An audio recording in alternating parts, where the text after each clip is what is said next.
Hello Kings and Queen's, അടിയൻ്റെ എളിയ വന്ദനം. കഴിഞ്ഞ എപ്പിസോഡിൽ ക്രിസ്റ്റൻ കോൾ തൻ്റെ പടയാളികൾക്കൊപ്പം കൊല്ലപ്പെടുന്നത് നമ്മൾ കണ്ടു. ഒപ്പം ഓർമണ്ടിൻ്റെ തന്ത്രങ്ങളെക്കുറിച്ചും. അതിലൊന്നാണ് തനിക്ക് നേരെ നടന്ന വധശ്രമത്തിന് പ്രതികാരമായി ജോണിനെയും അവൻ്റെ ആളുകളെയും കൂട്ടി സാക്ഷാൽ സീ സ്നേക്കിൻ്റെ അടുത്തേക്ക് അയച്ചത്. കോളിസ് വിലാരിൻ്റെ ആ നിർണായക മൊമെൻറ്റിൽ കഥ നിർത്തിയപ്പോൾ അടുത്തതായി എന്ത് സംഭവിച്ചു?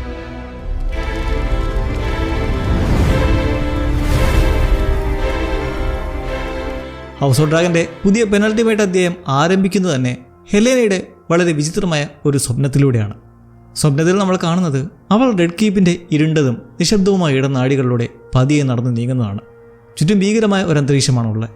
അങ്ങനെ നടന്ന് അവളൊരു കുതിരവണ്ടിയുടെ അടുത്തേക്ക് എത്തുന്നു. ആ കുതിരവണ്ടി അവിടെ അവൾക്ക് വേണ്ടി മാത്രം കാത്തു കിടക്കുന്ന പോലെയാണ് ആ സീൻ കാണുമ്പോൾ നമുക്ക് തോന്നുന്നത്. പുറത്താണെങ്കിൽ നല്ല കൂരിരുട്ടും.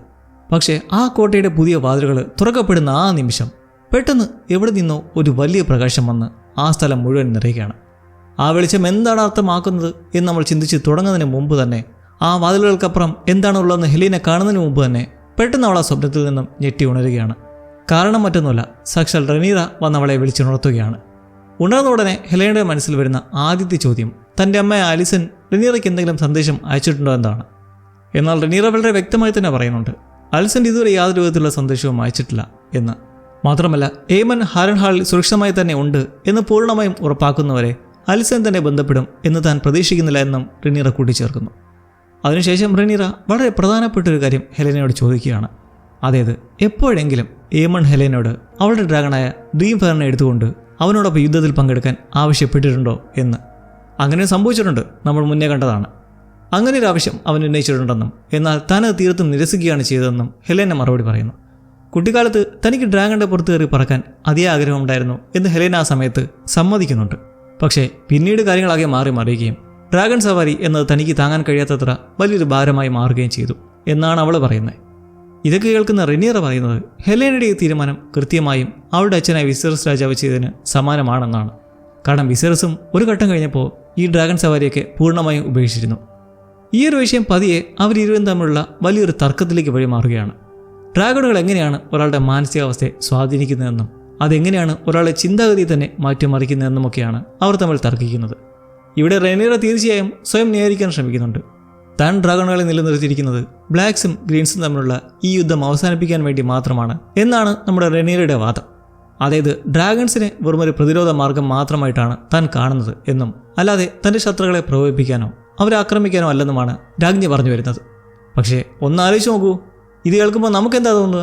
ഒരാൾ തൻ്റെ കയ്യിൽ വലിയൊരു ന്യൂക്ലിയർ ബോംബ് വെച്ചുകൊണ്ട് ഞാനിത് ആരെയും ആക്രമിക്കാനല്ല, വെറുതെ എൻ്റെ സംരക്ഷണത്തിന് വേണ്ടി മാത്രമാണ് വെച്ചിരിക്കുന്നത് എന്ന് പറയുന്നതിന് തുല്യമാണത്. ന്യൂക്ലിയർ ആയുധങ്ങൾ കയ്യിൽ വെച്ചിരിക്കുന്നത് തന്നെ അക്ഷരാർത്ഥത്തിൽ ആക്രമിക്കാനുള്ള പ്രവണതയാണ്. അത് മറ്റുള്ളവരെ യുദ്ധത്തിലേക്ക് ക്ഷണിക്കുന്നതിന് തുല്യമാണ്. തീർച്ചയായും റെനീറയെ പറ്റി മോശം പറയുകയല്ല, എന്നാൽ അവളുടെ ഈ സ്ഥാനമാനങ്ങളൊക്കെ വെച്ചിട്ട് അവൾ ഈ പറയുന്നത് ശരിക്കും ഉള്ളുകൊണ്ടല്ലെന്ന് നമുക്ക് ഉറപ്പിക്കാം. അങ്ങനെ ഇത്തരം പ്രത്യയശാസ്ത്രങ്ങളെക്കുറിച്ചും ധാർമ്മികതയെക്കുറിച്ചും ഒന്നും തർക്കിച്ചിട്ട് യാതൊരു കാര്യവുമില്ല എന്ന് മനസ്സിലാക്കിയ റെനീറ നേരെ വിഷയത്തിലേക്ക് വരികയാണ്. അവൾ ഹെലേനയോട് നേരിട്ട് ചോദിക്കുന്നു, ഡേമൺ, വിൻഡർവോൾസ്, ടംബിൾട്ടൺ, ഓർമണ്ട് എന്നിവരെക്കുറിച്ചോ അല്ലെങ്കിൽ ഈ നടന്നുകൊണ്ടിരിക്കുന്ന യുദ്ധത്തിൽ താൻ വിജയിക്കാൻ പോകുന്നതിനെക്കുറിച്ചോ ഹെലേന വല്ല സ്വപ്നവും കണ്ടിട്ടുണ്ടോ എന്ന്. ഇതിന് മറുപടിയായി ഹെലേന പറയുന്നത് താനൊരു ചാര നിറത്തുള്ള പെൺകുതിരയെ ഗ്രേ മേറിനെ കണ്ടു എന്നാണ്. വിട്ടുപറയാത്ത മട്ടിലുള്ള ഇത്തരം വാക്കുകൾ കേൾക്കുന്നതും റെനീറയുടെ സമനില തെറ്റുകയാണ്. ദേഷ്യം സഹിക്കാൻ കഴിയാതെ അവൾ തൻ്റെ അർദ്ധ സഹോദരിയ ഹെലേനയെ ശാരീരികമായി ആക്രമിക്കാൻ മുതിരുന്നു. എന്നാൽ യാതൊന്നും മിണ്ടാതെ തന്നെ തൻ്റെ ശരീരഭാഷയിലൂടെ ഹെലേനയുടെ കാര്യം റെനീറയെ ബോധ്യപ്പെടുത്തുന്നുണ്ട്. അതായത്, അവൾ അതിരിവിടുകയാണെന്ന്. ഇത് മനസ്സിലാക്കിയ രാജ്ഞി പെട്ടെന്ന് തന്നെ അവിടെ നിന്നും പുറകോട്ട് മാറുകയാണ് ചെയ്യുന്നത്. തുടർന്ന് നമ്മൾ കാണുന്നത് റെനീറ സ്മോൾ കൗൺസിൽ മീറ്റിങ്ങിൽ പങ്കെടുക്കുന്നതാണ്. അവിടെ ടോർഹൻ വല്ലാതെ പരാതി പറയുകയാണ്. റെനീറ അയാളെ വെളിയിടാക്കിയതിനു ശേഷം പൊതുജനങ്ങൾ എങ്ങനെയാണ് അയാളോട് പെരുമാറുന്നത് എന്നതിനെക്കുറിച്ചാണ് അയാളുടെ പരാതി മുഴുവൻ. കാരണം കഴിഞ്ഞ എപ്പിസോഡിലെ ആ പൊതുജന മീറ്റിങ്ങിൽ വെച്ചിട്ട് സമ്പദ് വ്യവസ്ഥയുടെ പ്രശ്നങ്ങളൊക്കെ ഇപ്പോൾ അത് കൈകാര്യം ചെയ്യുന്ന ടോർനോട് ചെന്ന് ചോദിക്കാനായിരുന്നു ജനങ്ങളോട് രാജ്ഞി നിർദ്ദേശിച്ചിരുന്നത്. ഇതോടൊപ്പം നിക്കക്കളിയില്ലാത്തത് ടോറനാണ്. ഒരു രാജ്ഞി എന്ന നിലയിൽ റെനീറയ്ക്കുണ്ടായ വീഴ്ചകൾ മറച്ചുവെക്കാൻ വേണ്ടി തന്നെ ഒരു കരുവാക്കുകയാണെന്ന് ടോർഹൻ സംശയിച്ച് തുടങ്ങിയിരിക്കുന്നുണ്ട്. സത്യം പറഞ്ഞാൽ ആളുടെ സംശയം 100% ശരിയാണ്. കാരണം അതുതന്നെയാണ് അവിടെ നടന്നുകൊണ്ടിരിക്കുന്നത്. കിങ്സ് ലാൻഡിലെ ജനങ്ങളെ ബ്ലോക്കേഡിലൂടെ അടിച്ചമർത്തുന്നതും പിന്നീട് പ്രഭുക്കന്മാർ പൂഴ്ത്തി വെച്ചിരുന്ന ഭക്ഷണം ജനങ്ങൾക്ക് വിതരണം ചെയ്തുകൊണ്ട് അവരുടെ രക്ഷയെ മാറുന്നതും റെനീറയുടെ തന്ത്രമായിരുന്നു. ഈ ഒരു തന്ത്രം മനസ്സിലാക്കി ഇതിനെതിരെ ടോർഹൻ ചില ഒളിയമ്പുകൾ ചെയ്തത് തുടക്കത്തിൽ നമ്മൾ കണ്ടതാണ്. അതിനുള്ള ശിക്ഷയാണ് അയാൾ ഇപ്പോൾ അനുഭവിച്ചുകൊണ്ടിരിക്കുന്നത്. അയാളൊന്നെങ്കിൽ മാസ്റ്റർ ഓഫ് കോയിൻ സ്ഥാനം രാജിവെക്കുകയോ അല്ലെങ്കിൽ മരിക്കുകയോ ചെയ്യുന്നതുവരെ ഈ ദുരവസ്ഥ തുടരും എന്ന കാര്യത്തിൽ ഒരു സംശയവുമില്ല. തീർച്ചയായും റെനീറ ഇതൊന്നും നേരിട്ട് പറയുന്നില്ല. പകരം അവൾ വളരെ സമർത്ഥമായി ഈ സംസാര വിഷയം മാറ്റുകയും കോളിസ്, എയ്മൺ, ഡെയ്മൺ എന്നിവരെക്കുറിച്ചുള്ള ഏറ്റവും പുതിയ വിവരങ്ങൾ എന്തൊക്കെയാണെന്ന് മറ്റു കൗൺസിൽ അംഗങ്ങളോട് ചോദിച്ചറിയുകയും ചെയ്യുന്നു. കാരണം ഡെയ്മൺ ആ മീറ്റിംഗിലില്ല. അയാൾ ഒരു രഹസ്യ ദൗത്യത്തിലാണെന്ന് ഓർവയിൽ അറിയിക്കുന്നു. വെളുപ്പാങ്കാലത്തെ ഡ്രാഗണുമായിട്ട് എങ്ങോട്ട് ഇറങ്ങിപ്പോയതാണ്, ആരോടൊന്നും പറഞ്ഞിട്ടുമില്ല. വിൻഡർവോൾസും ടള്ളീസും ടംബിൾട്ടണിൽ എത്തുന്നതിന് ഒരു ദിവസം മാത്രം അകലെയാണെന്ന് അലിൻ പറയുന്നു. അതുപോലെ തന്നെ വലേറിയൻ സൈന്യം നാളെ തന്നെ ടംബിൾട്ടണിനടുത്തേക്ക് എത്തുമെന്നും. ഇതെല്ലാം കേട്ട ശേഷം ഹാരൻഹോൾ പിടിച്ചെടുക്കാനും ഒപ്പം എയ്മണ്ടിൻ്റെ വകവരുത്താനും റെനീറ സബീത്തയ്ക്ക് പൂർണ്ണ അനുമതി നൽകുകയാണ്. ഇത് കേൾക്കുന്ന സബീത്തയ്ക്ക് വളരെ സന്തോഷവും. കുറച്ചു കഴിഞ്ഞ് മിസാഴിയ സിൽവിയയ്ക്ക് ത്രോൺ റൂം ചുറ്റിക്കാണിച്ചു കൊടുക്കുന്ന ഒരു സീൻ നമ്മൾ കാണുന്നുണ്ട്. ഈ കിങ്സ് ലാൻഡിലെ സ്ട്രീറ്റ് ഓഫ് സിൽക്ക് എന്ന സ്ഥലത്ത് ഒരു വേശ്യാലയം നടത്തുന്ന സ്ത്രീയാണ് ഈ മേഡം സിൽവി. അപ്പോൾ സ്വാഭാവികമായും മിസാഴിയുമായിട്ടുള്ളവരുടെ ബന്ധം നമുക്ക് മനസ്സിലാക്കാവുന്നേ ഉള്ളൂ. പക്ഷേ ഇപ്പോൾ എന്തിനാണ് ഇവിടെ ഇങ്ങനെയൊക്കെ ചുറ്റിക്കാണിച്ചു കൊടുക്കുകയൊക്കെ ചെയ്യുന്നത്? കാരണം വളരെ വ്യക്തമാണ്. നഗരത്തിലെ ജനങ്ങളെ അലട്ടുന്ന പ്രശ്നങ്ങൾ എന്തൊക്കെയാണെന്ന് സിൽവി വഴി മനസ്സിലാക്കുക എന്നാണ് മിസാഴിയുടെ ലക്ഷ്യം. ആ വിവരങ്ങൾ അവൾ റെനീറയ്ക്ക് കൈമാറും. ജനങ്ങളെ നേരിട്ട് കാണുന്നത് റെനീറയ്ക്ക് അപകടകരമായതുകൊണ്ട് ആ ഒരു രീതി അവസാനിപ്പിച്ച് തന്മുഖാന്തരം കാര്യങ്ങൾ നടത്താനാണ് മിസാഴിയ പദ്ധതി ഇടുന്നത്. എന്നാൽ ഇതെല്ലാം കണ്ടിട്ട് റെനീറയുടെ ഇൻസെക്യൂരിറ്റി ചൂഷണം ചെയ്തുകൊണ്ട് മിസാഴിയ സ്വയം ഒരു ഉയർന്ന പദവിയിലേക്ക് എത്താൻ ശ്രമിക്കുകയാണെന്ന് സിൽവിയയ്ക്ക് വളരെ വേഗം തന്നെ മനസ്സിലാകുന്നു. തൻ്റെ പഴയ സെക്സ് വർക്കർ എന്ന ലേബൽ മായ്ച്ചു കളയാൻ വേണ്ടിയാണ് മിസാഴി ഇങ്ങനെയൊക്കെ ചെയ്യുന്നത് എന്ന് സിൽവി അവളുടെ മുഖത്ത് നോക്കി പറയുകയും ചെയ്യുന്നുണ്ട്. ഇത് കേട്ട് വല്ലാതെ അപമാനിതയെ മിസാഴിയ ഉടൻ തന്നെ സിൽവിയെ റെഡ് കീപ്പിൽ നിന്നും പുറത്താക്കാൻ ഉത്തരവിടുകയാണ്. ഇനി നമുക്ക് വീണ്ടും ഹെലനയുടെ കാര്യത്തിലേക്ക് വരാം. ആ ഡ്രീമർ വീണ്ടും മറ്റൊരു ഡ്രീം കാണുകയാണ്. താനൊരു കുഞ്ഞിന് ജന്മം നൽകുന്നതും ആ കുഞ്ഞിൻ്റെ മുഖം വന്ന് വ്യക്തമായി കാണാൻ കഴിയുന്നതിന് മുൻപ് തന്നെ കാവൽക്കാർ വന്ന് ആ കുഞ്ഞിനെ എടുത്തുകൊണ്ട് പോകുന്നതൊക്കെയാണ് അവൾ കാണുന്നത്. പിന്നീട് അവൾ സ്വയം കാണുന്നത് തൻ്റെ ഡ്രാഗണെ ഡ്രീം ഫയറിൻ്റെ പുറത്തിരിക്കുന്നതാണ്. തങ്ങളെ ആക്രമിക്കാൻ വരുന്നവരെ ചുട്ടരിക്കാൻ അവൾ ഡ്രാഗണ് നിർദ്ദേശം നൽകുന്നു, ഡ്രാക്കറിസ്. അതിനുശേഷം അവൾ കാണുന്നത് ജഹേര, തൻ്റെ വളർത്തു കോഴികൾ, പിന്നെ നേരത്തെ കണ്ട ആ ചാരനിറത്തുള്ള പെൺകുതിര എന്നിവർക്കൊപ്പം ഒരു പൂന്തോട്ടത്തിൽ ഇരിക്കുന്നതാണ്. ആ സമയത്ത് ആകാശത്ത് പൂർണ്ണമായ സൂര്യഗ്രഹണം നടക്കുന്നുണ്ട്.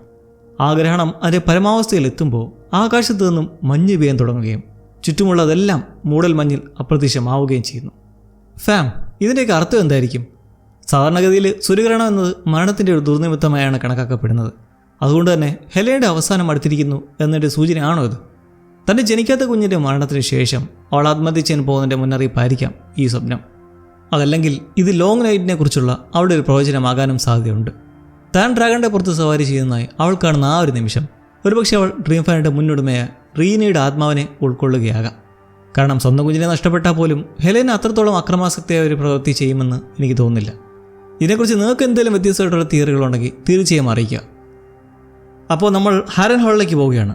അവിടെ എയ്മൻ തൻ്റെ വാൾപ്പയറ്റ് പരിശീലിക്കുന്നതാണ് നമ്മൾ കാണുന്നത്. എന്നാൽ താൻ ഇതുവരെ പൂർണ്ണമായും സുഖം പ്രാപിച്ചിട്ടില്ല എന്നതിന് അനന്ത സത്യം അവൻ വേഗത്തിൽ തന്നെ തിരിച്ചറിയുന്നുണ്ട്. അവൻ്റെ ആ പരിശീലനത്തിൻ്റെ ഇടയിലേക്കാണ് പെട്ടെന്ന് അലിസെൻ്റ് കടന്നു വരുന്നത്. പക്ഷേ ഒരു കാര്യം, അതൊരിക്കലും യഥാർത്ഥ അലിസെൻ്റ് ആയിരുന്നില്ല, മറിച്ച് അലിസെൻ്റെ രൂപത്തിൽ വന്ന ആലീസ് ആയിരുന്നു. സ്വന്തം അമ്മയോട് എയ്മണിനുള്ള ചില വികലമായ വികാരങ്ങളെ ചൂഷണം ചെയ്തുകൊണ്ട് അവനിൽ നിന്നും ഗർഭം ധരിക്കുക എന്നതായിരുന്നു ആലീസിൻ്റെ ഉദ്ദേശം. എന്നാൽ ഭാഗ്യവശാൽ ആലീസിൻ്റെ ഈ തന്ത്രം എയ്മൺ തിരിച്ചറിയുകയും വളരെ കൃത്യസമയത്ത് തന്നെ അവളെ അവിടെ നിന്നും തള്ളി മാറ്റുകയും ചെയ്യുന്നുണ്ട്. ഏറ്റവും രസകരമായ കാര്യം എന്താണെന്ന് വെച്ചാൽ, തൻ്റെ ഉള്ളിലെ ഈ സങ്കീർണമായ ചിന്തകളിൽ നിന്നും മുക്തി നേടാനും മനസ്സ് ശാന്തമാക്കാനുമായിട്ട് അവൻ തൻ്റെ ആ കിടപ്പുമുറിയിൽ നിന്നും പുറത്തേക്കിറങ്ങി കോട്ടയിലൂടെ നടക്കാൻ തുടങ്ങുമ്പോഴാണ് യഥാർത്ഥ അലിസൺ നേരിട്ട് ഹാരൻഹാളിലേക്ക് വരുന്നത്.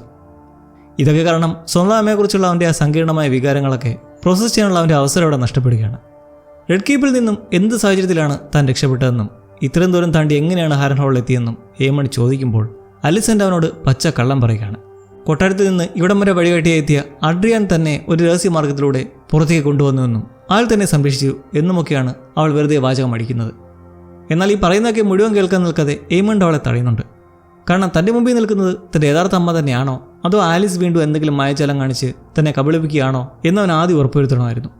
തൻ്റെ മുമ്പിൽ നിൽക്കുന്നത് ആലീസ് അല്ല എന്ന് പൂർണ്ണമായി ഉറപ്പായതിനു ശേഷം അവൻ നേരെ പോകുന്നത് ഗോഡ്സ് വുഡിലേക്കാണ്. അവിടെയാണ് അഡ്രിയാൻ കാത്തു നിൽക്കുന്നത്. അമ്മയെ ഇവിടേക്ക് എത്തിച്ച് തനിക്ക് വേണ്ടി ചെയ്ത സേവനങ്ങൾക്ക് എയ്മണ്ട് അഡ്രിയാനോട് നന്ദി പറയുന്നു. ഈ അഡ്രിയാനോടൊപ്പം അമ്മയ്ക്ക് മോനെ ഇവിടുന്ന് രക്ഷപ്പെടാമെന്നാണ് അലിസെൻ്റ് ഉപദേശിക്കുന്നതെങ്കിലും എയ്മണ്ട് ആകട്ടെ യാതൊരു ദയവുമില്ലാതെ അയാളെ കൊലപ്പെടുത്തുകയും ചെയ്യുന്നു.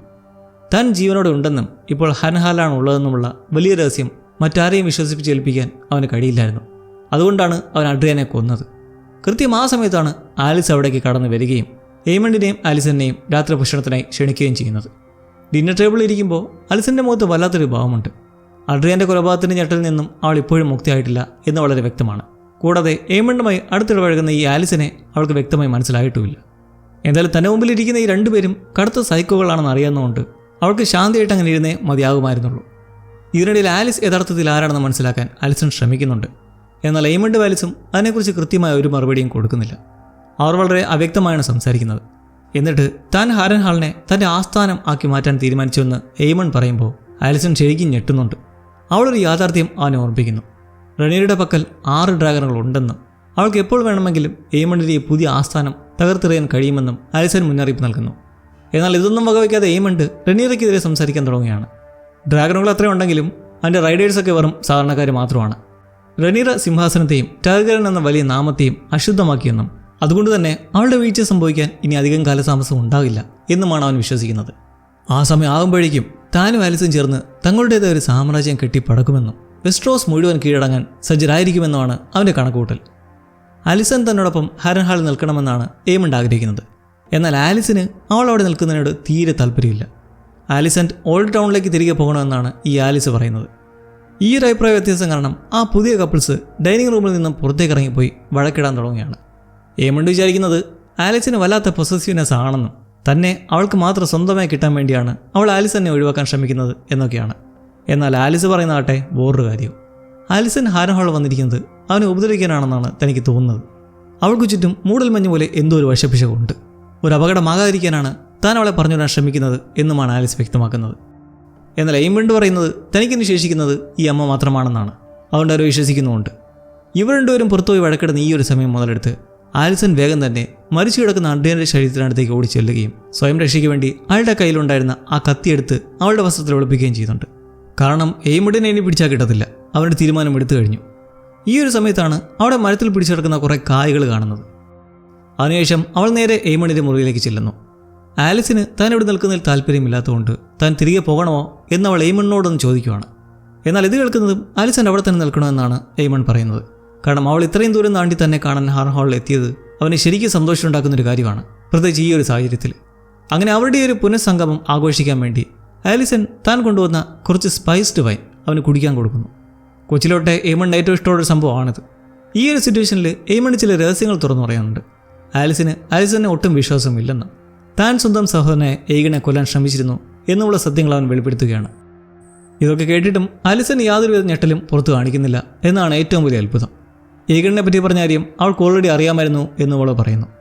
ഈ ഒരു സംഭവങ്ങൾക്ക് ശേഷം ആ സ്പൈസ്ഡ് വൈൻ കുടിച്ചതിൻ്റെ ലഹരിയിൽ പൂർണ്ണമായും ബോധം നശിച്ച അവസ്ഥയിൽ എയ്മണ്ട് ആലിസൻ്റെ അടുത്തേക്ക് പോവുകയും അവളുടെ കാൽക്കൽ വീഴുകയും ചെയ്യുന്നു. അപ്പോൾ മുന്നേ ആ കണ്ട കായ എന്തോ വിഷമുള്ളതോ ബോധം കെടുത്താനുള്ളതാണെന്ന് സാരം. ഈ ഒരു അവസരം കൃത്യമായി ഉപയോഗിച്ച് ആലിസൺ ഹാരൻഹാളിൽ നിന്നും രഹസ്യമായി രക്ഷപ്പെടുന്നതാണ് നമ്മൾ ആ സീൻ്റെ അവസാനം കാണുന്നത്. അവൾ രക്ഷപ്പെടുമോ ഇല്ലയോ ഇനി എന്ത് നടക്കും നമുക്ക് കാത്തിരുന്ന് കാണാം. ഇവിടെ നമ്മൾ കഥ വീണ്ടും മാറ്റുകയാണ്. കാരണം കൊട്ടാരത്തിൽ നിന്ന് ഡെയ്മൺ എങ്ങോട്ടേക്കാണ് ആരും അറിയാതെ പോയെന്നറിയണ്ടേ. അവൻ വീണ്ടും ദ വെയിലിലേക്ക് തിരികെ വന്നിരിക്കുകയാണ്. റീന എവിടെ പോയെന്നറിയാൻ വേണ്ടി അയാൾ ലേഡി ജെയിനെ ചോദ്യം ചെയ്യുന്നു. ഏറ്റ വാക്ക് ലംഘിച്ചുകൊണ്ട് റീനയെ പറഞ്ഞു വിട്ടുവെന്നാണ് അവൾ പറയുന്നത്. സത്യം പറഞ്ഞാൽ ഈ ജെയിൻ തന്നെയാണ് ഡെയ്മണെ അവിടേക്ക് വിളിച്ചു വരുത്തിയത്. റീനയെക്കുറിച്ചുള്ള വിവരങ്ങൾ റെനീറെ അറിയിക്കാൻ അവർ തീരുമാനിച്ചിരുന്നു. അതിന് പ്രധാനമായി 2 കാരണങ്ങളാണുള്ളത്. ഒന്നാമതായി റീന എപ്പോഴും ഷീഫ് സ്റ്റീലർ എന്ന ഡ്രാഗണൊപ്പം പറന്നു നടക്കുന്നത് നാട്ടുകാരുടെ ആകെ ശ്രദ്ധ പിടിച്ചു പറ്റിയിട്ടുണ്ട്. രണ്ടാമതായി രാജ്ഞിയുടെ മകൻ്റെ ഘാതകനെ ഒളിപ്പിച്ച് താമസിച്ചതിൻ്റെ പേരിൽ റെനീറുടെ കയ്യിൽ നിന്നും യാതൊരു ശിക്ഷയും ഏറ്റുവാങ്ങാൻ ജെയിനിന് താല്പര്യമേ ഇല്ല. എന്നാൽ ഇതെല്ലാം മനസ്സിലാക്കി ഡെയ്മൺ ജെയിനോട് പറയുന്നത് റെനീറോട് ഈ കാര്യങ്ങളൊക്കെ പോയി പറഞ്ഞതുകൊണ്ട് മാത്രം രാജ്ഞിയുടെ ശിക്ഷയിൽ നിന്നും രക്ഷപ്പെടാൻ കഴിയില്ല എന്നും വേണമെങ്കിൽ അത് കുറച്ചു കാലത്തേക്ക് നീട്ടിവെക്കാം എന്ന് മാത്രമാണെന്നും ആണ്. അതുകൊണ്ട് റീനയെ കണ്ടെത്തി സുരക്ഷിതമായി മാറ്റാൻ ഒരു ദിവസം സമയം കൂടി നൽകണമെന്ന് ഡെയ്മൺ അവരോട് കെഞ്ചുകയാണ്. അപ്പോഴാണ് ജെയിൻ അവരോട് ഒരു പ്രധാനപ്പെട്ട വിവരം പറയുന്നത്. റീന ഇപ്പോൾ വെയ്ഗറിനെ തിരിഞ്ഞു നടക്കുകയാണത്രേ. കാരണം ആ പ്രദേശത്ത് വെയ്ഗറിനെ കണ്ടതായ അഭ്യൂഹങ്ങളുണ്ട്. പ്രത്യേകിച്ചും ഫെയർ മാർക്കറ്റിൽ വെയ്ഗർ ഉണ്ടെന്നാണ് ആളുകൾ പറയുന്നത്. അതുകൊണ്ട് തന്നെ റീന ഇപ്പോൾ ആ മാർഗനെ ചുറ്റുപറ്റിയാകാനാണ് കൂടുതൽ സാധ്യത. ഇത് കേട്ട ഉടനെ ഡെയ്മൺ റീനയെ തടയാൻ വേണ്ടി അവിടേക്ക് പറക്കുന്നു. അതേസമയം ഫെയർ മാർക്കറ്റിനടുത്തായി ബേലയും ആഡമും വെയ്ഗറിനെ തിരിഞ്ഞു നടക്കുന്നത് നമ്മൾ കാണുന്നുണ്ട്. ഇങ്ങനെ ഇപ്പോൾ ഡ്രാഗനെ തിരഞ്ഞറിയാൻ വിട്ടിരിക്കുന്നത് ജെയ്സിനെ രക്ഷിക്കാൻ കഴിയത്തിന് റെനീർ നൽകുന്ന ശിക്ഷ പോലെയാണ് തനിക്ക് തോന്നുന്നതെന്ന് ബേല പരാതിപ്പെടുന്നുണ്ട്. അങ്ങനെ സംസാരിച്ച് പിന്നീട് അവരുടെ സംസാരം ബെലാരിയൻ എന്ന കുടുംബപ്പേരിനെ കുറിച്ചാകുന്നു. ആഡം ബേലയോട് തനിക്ക് അവളുടെ പ്രണയമുണ്ടെന്ന് പരോക്ഷമായി സൂചിപ്പിക്കാൻ ശ്രമിക്കുമ്പോൾ താൻ ഇതിനകം തന്നെ അലീനുമായി പ്രണയത്തിലാണെന്ന സത്യം അവൾ അറിയാതെ പറഞ്ഞു പോവുകയാണ്. ഈ ഇരുവരും ആഡം ഉൾക്കൊള്ളാൻ ശ്രമിക്കുന്നതിനിടയിലാണ് അവരുടെ ഡ്രാഗൺസായ സീസ്മോക്കും മൂൺ ഡാൻസറും ദൂരെ ആകാശത്തായി ഒരു ഡ്രാഗൺ പറക്കുന്നത് അവരുടെ ശ്രദ്ധയിൽപ്പെടുത്തുന്നത്. അത് വെയ്ഗറാണോ? അല്ല, അത് വെയ്ഗർ അല്ല. അപ്പോൾ പിന്നെ ആരായിരിക്കും? ഉടൻ തന്നെ അവർ റെഡ് കീപ്പിലേക്ക് തിരികെ പോവുകയും ഷീപ്പ് സ്റ്റീലിൻ്റെ പുറത്ത് ഒരാൾ സവാരി ചെയ്യുന്നത് തങ്ങൾ കണ്ടു എന്ന് റനീറയെ അറിയിക്കുകയും ചെയ്യുന്നു. ഇതൊരു വളരെ വിചിത്രമായ വാർത്തയായിരുന്നു.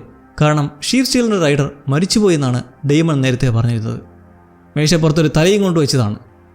ഇതോടെ ഡെയ്മൻ്റെ ഉദ്ദേശങ്ങളെക്കുറിച്ച് മിസാഴിയെ വീണ്ടും സംശയം ഉന്നയിക്കുകയും ഡെയ്മൻ്റെ ഈ ചതി ഉപയോഗിച്ച് റനീറയുടെ മനസ്സിൽ കൂടുതൽ ഇടം പിടിക്കാൻ ശ്രമിക്കുകയും ചെയ്യുന്നുണ്ട്. നേരത്തെ തന്നെ റനീറയ്ക്ക് ഈ ഒരു കാര്യത്തിൽ സംശയം തോന്നിയത് നമ്മൾ കണ്ടിരുന്നു. എന്നാൽ ഡെയ്മണ്ട് ഇങ്ങനെ ചതിക്കുമെന്ന് റനീറ ഒട്ടും വിശ്വസിക്കുന്നില്ല. ഒരുപാട് കള്ളം പറയുമെങ്കിലും തന്നെ സംരക്ഷിക്കാൻ വേണ്ടി പ്രതിജ്ഞയെടുത്ത ഒരാളാണ് ഡെയ്മൺ. കാര്യങ്ങളുടെ ഗൗരവം മനസ്സിലാക്കിയ റനീറ ഉടൻ തന്നെ ആഡമിനെയും കൂട്ടി ഷീപ്പ് സ്റ്റീലറെ കണ്ട സ്ഥലത്തേക്ക് പോവുകയാണ്. എന്നാൽ അവരവിടെ എത്തുന്നതിന് മുമ്പ് തന്നെ ഡെയ്മൺ ഷീപ്പ് സ്റ്റീലറുടെ അടുത്തേക്ക് എത്തുന്നുണ്ട്. ആ ഒരു ഗുഹയിൽ ഒളിച്ചിരിക്കാതെ പുറത്തു വന്നതിന് ഡെയ്മൺ റീനയെ വല്ലാതെ വഴക്ക് പറയുന്നുണ്ടായിരുന്നു. അപ്പോൾ റീന തൻ്റെ ഉദ്ദേശം വ്യക്തമാക്കുന്നു. റനീറയുടെ മകനായിരുന്ന ലുസേറസിൻ്റെ മരണത്തിന് പകരം ചോദിക്കാൻ വേണ്ടി വെയ്ഗറിനെ കൊല്ലാനാണ് താൻ ശ്രമിക്കുന്നതെന്നും അത് സാധിച്ചാൽ റനീറയുടെ മുഖത്ത് നോക്കാനുള്ള ധൈര്യം തനിക്ക് കുറച്ചെങ്കിലും ലഭിക്കുമെന്നും അവൾ പറയുന്നു. അതായത് ഡഗിൻ്റെ ഒരു മകനെ അബദ്ധത്തിൽ കൊന്നതിന് പകരമായി മറ്റൊരു മകനെ കൊന്നവനെ കൊന്ന് ഒരു ദയ ഉണ്ടാക്കിയെടുക്കാനുള്ള ഐഡിയ. എന്നാൽ ഒറ്റയ്ക്ക് വെയ്ഗറിനെ നേടാൻ പോയാൽ അവൾക്ക് മരണം മാത്രമായിരിക്കും വിധിയെന്ന് ഡെയ്മൺ ഉറപ്പാണ്. അവൾ അതിന് മുന്നറിയിപ്പ് നൽകുന്നുണ്ട്. പക്ഷേ കുറ്റബോധം നാണക്കേടും അനുഭവിച്ച് ജീവിക്കുന്നതിലും ഭേദം സ്വയം തെളിയിക്കാൻ ശ്രമിക്കുന്നതിനിടയിൽ മരിക്കുന്നതാണെന്ന് റീന തീർത്ത് പറയുകയാണ്.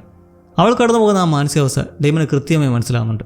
മാത്രമല്ല ഒരച്ഛൻ എന്ന നിലയിൽ തൻ്റെ കടമകൾ കൃത്യമായി ചെയ്യാൻ കഴിയാത്തതിൽ ഡെയ്മണിലും വലിയ കുറ്റബോധമുണ്ട്.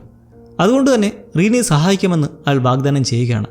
അതായത് വെയ്ഗറിനെ കൊല്ലാനായിട്ട് താനും വരാമെന്ന്. എന്നാൽ അച്ഛനും മകളും ചേർന്ന് ഈ ഒരു തീരുമാനത്തിൽ എത്തുന്നതിന് മുമ്പ് തന്നെ ആഡമും റനീറയും തങ്ങളുടെ ഡ്രാഗൺസുമായി അവിടേക്ക് എത്തുകയാണ്. ഇത് കണ്ട് ഞെട്ടിപ്പോകുന്ന റീനയുടെ മനസ്സിലുണ്ടാകുന്ന ആദ്യ സംശയം തന്നെ തൻ്റെ അച്ഛനായ ഡെയ്മണ്ടെ ഒരു ചതിയാണോ ഇതെന്നാണ്. അവളെ റനീറയ്ക്ക് മുന്നിലേക്ക് എറിഞ്ഞു കൊടുക്കാനുള്ളത്. തീർച്ചയായും ഡെയ്മണ്ടും ഇത് ഷോക്കാണ്. അയാൾ റീനയോട് അവിടുന്ന് വേഗം ഓടിപ്പോകാൻ പറയുകയാണ്. കാരണം ഷീപ്പ് സ്റ്റീലറുടെ പുറത്തേറി പറഞ്ഞാൽ രണ്ടും കൂടി അതിനെ ചുട്ടേരിക്കും. അങ്ങനെ റൈഡർ ഓടുന്ന കണ്ട് റനീറ ആഡമിനോട് പിടിക്കാൻ ഉത്തരവിട്ട് ഡെയ്മനോട് വന്ന് രൂക്ഷമായി സംസാരിക്കുകയാണ്. താൻ ചതിക്കുമായിരുന്നില്ലെന്ന് മാക്സിമം അടക്കി വെച്ച് സംസാരിക്കുന്നതെങ്കിലും വൈകാതെ റീനയും മനസ്സിലാക്കുന്നു. ആഡം പിടിച്ചുകൊണ്ടുവരുന്ന ആ ഷീപ്പ് സ്റ്റീലറിൻ്റെ റൈഡർ മറ്റാരുമല്ല, റീനയാണ്. അതായത് തൻ്റെ മകൻ മരിക്കാൻ കാരണം അവളാണ്. രാജ്ഞി രോഷം കൊണ്ട് നിൽക്കുന്നതും റീന മുട്ടുകുത്തുന്നതും കാണുന്നതോടെ ഷീപ്പ് സ്റ്റീലർ പെട്ടെന്ന് അക്രമാസക്തനാകുന്നു. അതോടെ അവിടെ ഡ്രാഗണുകൾ തമ്മിൽ വലിയൊരു യുദ്ധം തന്നെ പൊട്ടിപ്പുറപ്പെടുകയാണ്. റനീറ റീനയെ സേഫ് ആക്കുന്നതും അവരെ കൂടി കിങ്സ് ലാൻഡിങ്ങിലേക്ക് മടങ്ങാൻ ഡെയ്മൺ ആഡമിനോട് ആവശ്യപ്പെടുന്നു. കൂടാതെ ഷീപ്പ് സ്റ്റീലറുടെ കാര്യം താൻ നോക്കിക്കളാമെന്നും പറയുന്നു. തുടർന്ന് ഡെയ്മൺ തൻ്റെ ഡ്രാഗണായ കരാക്സസിനോട് ഷീപ്പ് സ്റ്റീലറെ കൊല്ലാൻ ഉത്തരവിടുകയാണ്. അവൻ വളരെ ക്രൂരമായി ആക്രമിക്കുകയാണ്. പക്ഷേ ഷീപ്പ് സ്റ്റീലറിനെ കൊല്ലുന്നതിന് മുന്നേ തന്നെ അത് കുതിറിമാറി പ്രാണരക്ഷാർത്ഥം ഓടുന്നു.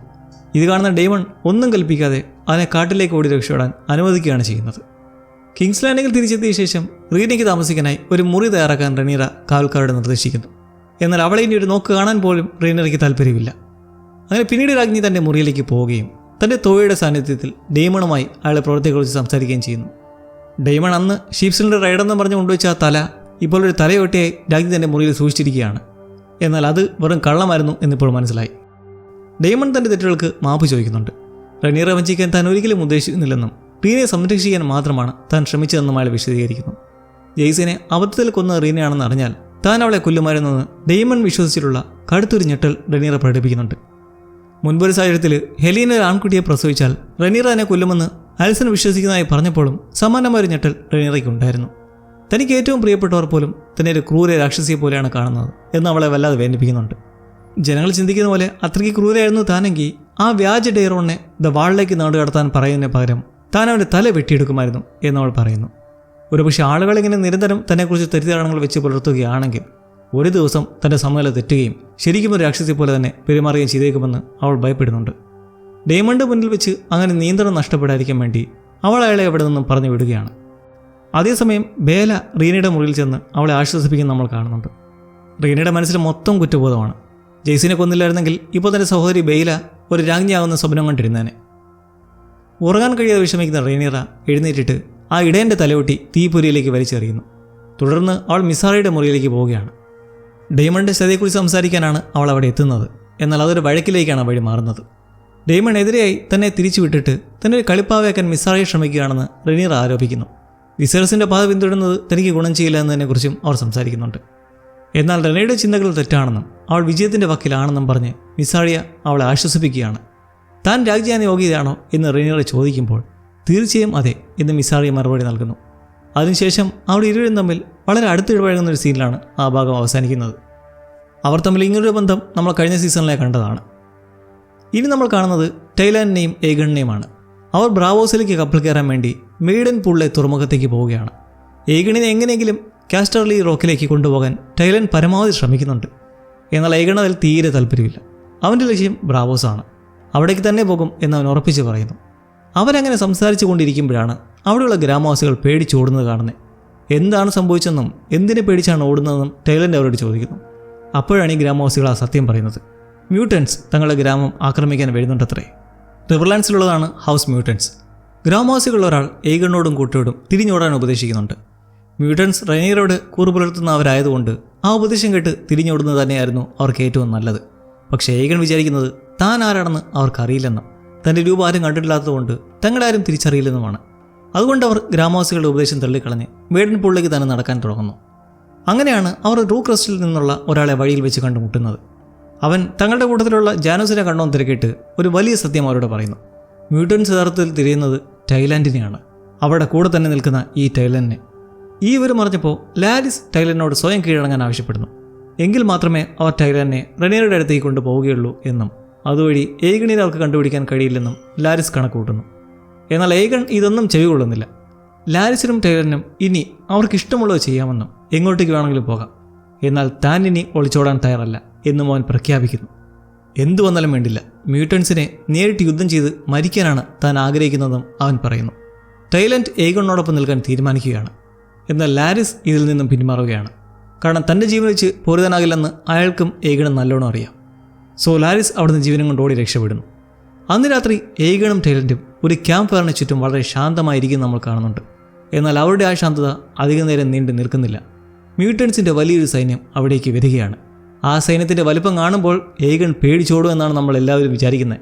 എന്നാൽ തികച്ചും അപ്രതീക്ഷിതമായി ഏഗൺ അവർക്ക് നേരെ തിരികുകയും താനാണ് വെസ്റ്റോസിൻ്റെ യഥാർത്ഥ രാജാവ് എന്ന് ഉറക്കെ പ്രഖ്യാപിക്കുകയും ചെയ്യുന്നു.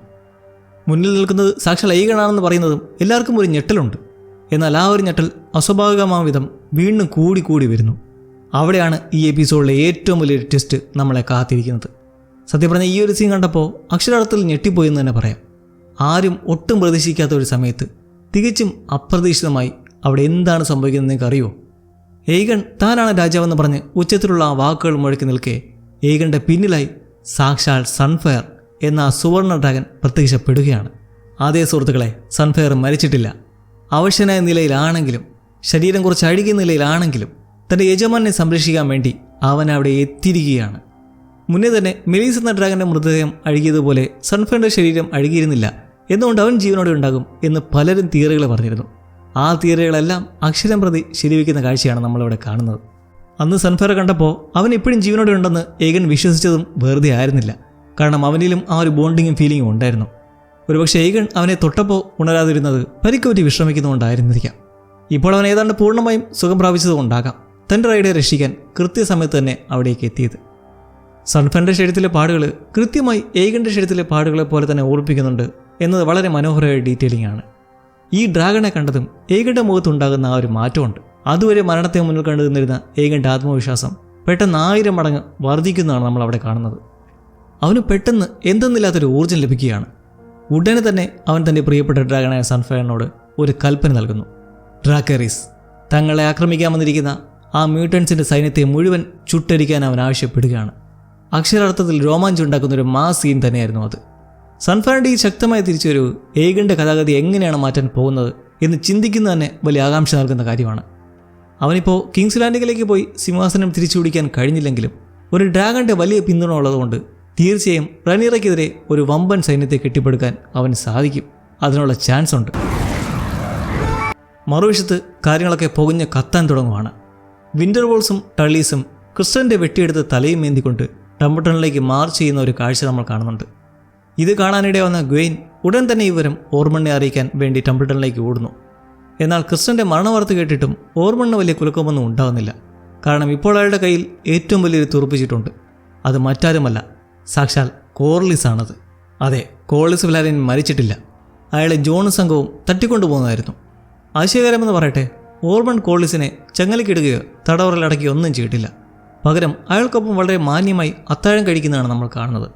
കോർലിസിന് ജീവന് പകരമായി റെനീറ തൻ്റെ കിരീടം ഉപേക്ഷിക്കുമെന്ന് ഓർമൺ പ്രതീക്ഷിക്കുന്നുണ്ടോ? ഇല്ല, ഒരിക്കലുമില്ല. പക്ഷേ ഓർമണിൻ്റെ കണക്കൂട്ടൽ മറ്റൊന്നാണ്.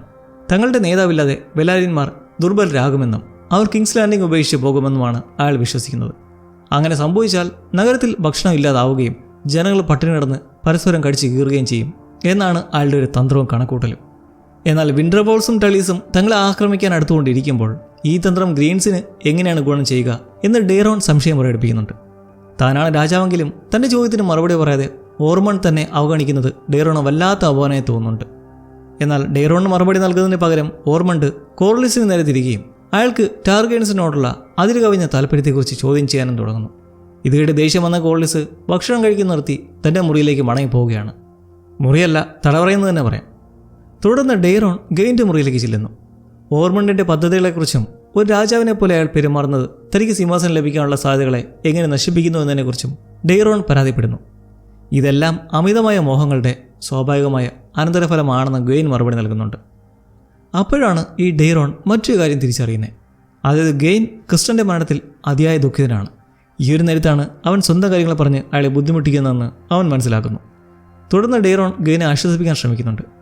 അതിനുശേഷം ഓർമണ്ടിൻ്റെ ഈ നീക്കങ്ങളെ എങ്ങനെ പ്രതിരോധിക്കണം എന്നതിനെക്കുറിച്ച് അവർ ചർച്ച ചെയ്യുന്നെങ്കിലും കൃത്യമായൊരു പരിഹാരത്തിലെത്താൻ അവർക്ക് കഴിയുന്നില്ല. ഈ യുദ്ധം എങ്ങനെയെങ്കിലും ഒന്ന് അവസാനിച്ച് കിട്ടിയാൽ മാത്രം മതി എന്ന അവസ്ഥയിലാണ് താനിപ്പോൾ ഉള്ളതെന്നും അതിൽ റെനീറ വിജയിച്ചാലും തനിക്ക് അതൊരു പ്രശ്നമില്ലെന്നും ഡെയ്റോൺ തുറന്നു പറയുകയാണ്. ഇവിടെ മറ്റൊരു ഞെട്ടിക്കുന്ന കാര്യം നമ്മൾ ശ്രദ്ധിക്കേണ്ടതുണ്ട്. നേരത്തെ കോളിസ് ഭക്ഷണം നിർത്തി പോകുന്നതിന് മുമ്പ് ഓർമണ്ട് തൻ്റെ കയ്യിലുള്ള ഒരു കത്തിയെടുത്ത് പരിശോധിക്കുന്ന നമ്മൾ കണ്ടിരുന്നു. എന്തിനാണ് അയാൾ അങ്ങനെ ചെയ്തത് എന്നതിൻ്റെ ഉത്തരം എപ്പിസോഡിൻ്റെ അവസാന ഭാഗത്ത് നമുക്ക് ലഭിക്കുകയാണ്. അയാൾ ആ കത്തി ഉപയോഗിച്ച് കോളിസിൻ്റെ ഒരു വിരൽ മുറിച്ചെടുക്കുകയും അത് കിങ്സ് ലാൻഡിലേക്ക് കൊടുത്തയക്കുകയും ചെയ്തിരിക്കുന്നു. ആ വിരലടങ്ങിയ പാഴ്സൽ ലഭിക്കുന്ന അലിൻ അത് കണ്ട് ഞെട്ടിത്തെറിച്ച് നിൽക്കുന്ന ഒരു രംഗമുണ്ട്. ശരിക്കും ഭയപ്പെടുന്ന ഒരു കാഴ്ചയായിരുന്നു അത്.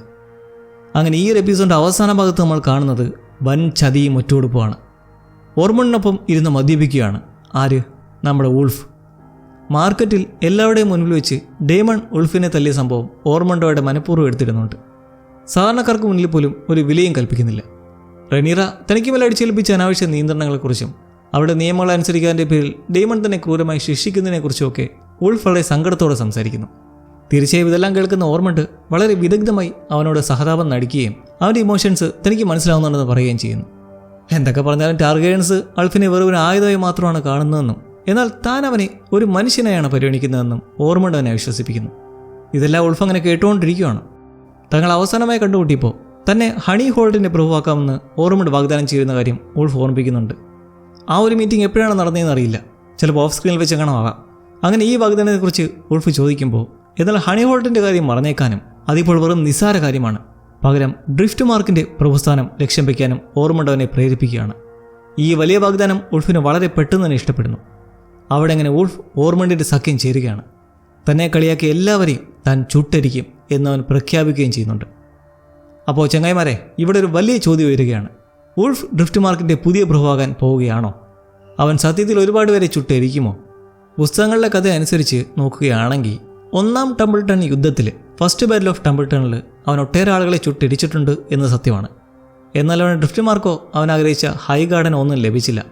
പകരം വിറ്റർ ബ്രിഡ്ജിൻ്റെ പ്രഭുവായാണ് അവൻ മാറിയത്. എന്തായാലും ബാക്കി കാര്യങ്ങളൊക്കെ എന്താകുമെന്ന് നമുക്ക് വരും എപ്പിസോഡിൽ കാത്തിരുന്ന് തന്നെ കാണാം.